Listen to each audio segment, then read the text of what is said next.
작년 설날 끝나고 쓰레기 한 번 잘못 버렸다가 과태료 10만 원을 냈었지. 이번 설은 조심해야지. 설 명절이 지나고 나면 집집마다 쓰레기가 평소보다 훨씬 많이 나옵니다. 선물 상자, 과일 포장재, 스티로폼, 아이스팩. 평소에는 잘 버리던 분들도 이때만 되면 헷갈릴 수밖에 없습니다. 매년 설 명절을 전후로 쓰레기 분리 배출과 무단 투기에 대한 특별 단속이 반복되고 있습니다. 작년 설 명절 직후에도 많은 어르신들이 이 단속으로 과태료를 받았습니다.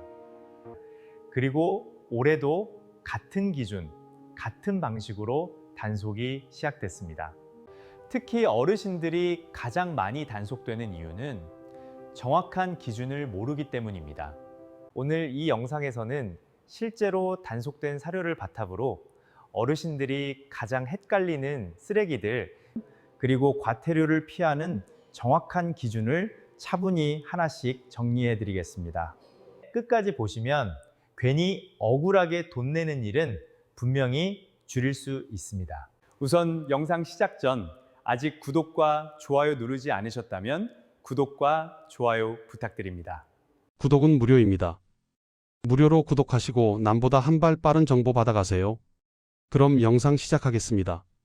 먼저 실제로 과태료를 받은 한 어르신의 이야기부터 들어보겠습니다. 이 이야기는 지난해 설 명절이 막 끝났을 때 실제로 있었던 일입니다. 김순자 어르신은 작년 설 명절이 끝난 다음 날 아침 집 안을 정리하시며 쌓여있던 쓰레기를 한 번에 내놓으셨습니다. 택배 상자, 과일 상자, 스티로폼 박스와 비닐들.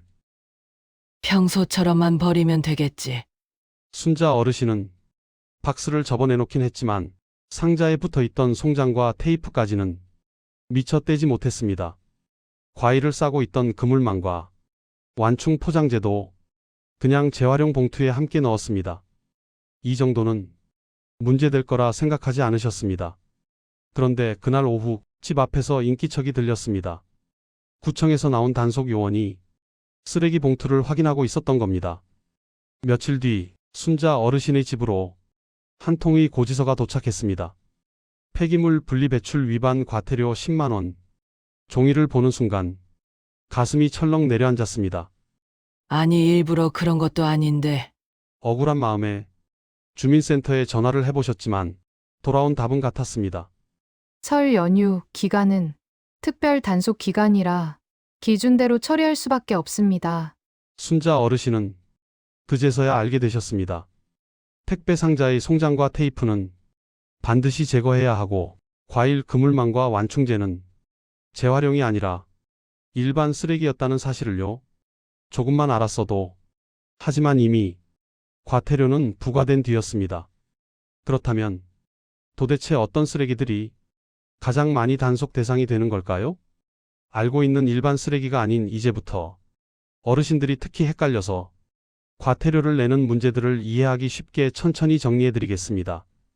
설 명절을 전후로 전국에서 쓰레기 배출량이 평소보다 2배 이상 늘어납니다. 특히 택배 상자, 선물 포장재, 음식물 쓰레기, 재활용 혼합 배출, 이런 것들 때문에 매년 재활용 불가 쓰레기가 크게 늘어나고, 그래서 정부와 지자체가 명절 전후 2주간 특별 단속에 들어가는 겁니다. 단속 기간은 설 전 일주일, 설 이후 일주일입니다. 이 단속 대상은 모든 주거 형태를 전부 단속합니다. 많은 분들이 이렇게 생각합니다. 아파트만 단속하는 거 아니야? 단독주택은 괜찮겠지? 아닙니다.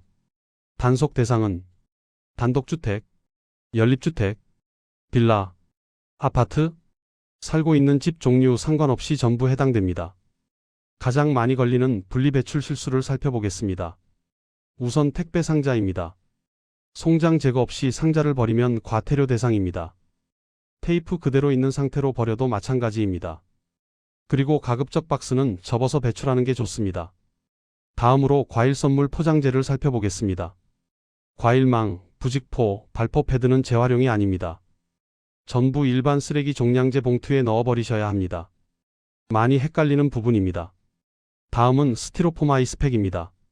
스티로폼은 송장 테이프 제거 후 배출해야 되며 아이스팩은 100% 물일 경우에는 찢어서 물은 하수구에 배출 후 버려야 됩니다. 젤 형태의 경우에는 자르지 말고 바로 일반 쓰레기 봉투에 넣어서 버리면 됩니다. 음식물 쓰레기는 동물 뼈나 조개 달걀 껍데기, 견과류 껍데기 등은 전부 일반 쓰레기입니다. 랩비닐 종류는 가정용 랩은 비닐로 분리수거하며 배달 음식 포장 랩 PVC는 일반 쓰레기입니다. 실제로 이것 때문에 과태료 사례 많습니다. 과태료 기준 꼭 기억하세요. 생활 폐기물 분리 배출 위반 시 1차 적발 10만원, 2차 적발 20만원, 3차 이상 30만원입니다. 일부 위반은 최대 100만원까지 가능합니다. 몰랐다, 일부러 그런 게 아니다 라고 하셔도 전혀 인정되지 않습니다. 하지만 지역마다 기준이 다를 수는 있습니다. 전국 공통 기준이 아닙니다. 시군구마다 분리 배출 방식이 조금씩 다릅니다. 간단하게 서울시, 부산시, 제주도 세 지역을 비교해 보겠습니다. 우선 젤 형태의 아이스팩을 살펴보면 서울시의 경우에는 종량제 봉투에 배출 가능하나 부산시의 경우 재사용 수거함이 배치되어 있습니다.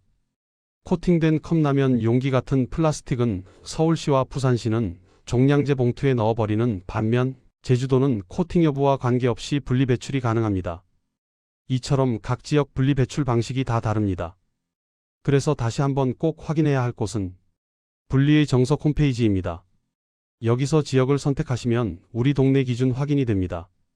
과태료 부과 기준까지 한 번에 확인 가능하니 꼭 한번 확인해 보는 게 좋습니다. 위의 내용 한 번만 확인해도 과태료 피합니다. 이 영상을 보신 여러분은 이제 다릅니다. 어디에 버려야 하는지, 무엇이 재활용이고 무엇이 일반 쓰레기인지 이미 알고 계시기 때문입니다.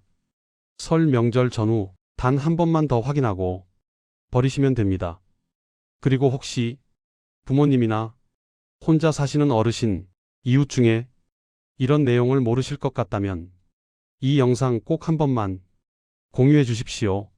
과태료 한 번 피하는 것보다 마음 상하지 않는 게 더 중요합니다. 오늘 영상이 여러분과 가족의 설 명절을 조금이라도 더 편안하게 만드는 데 도움이 되었으면 합니다. 아직 구독과 좋아요 누르지 않으셨다면 눌러주세요.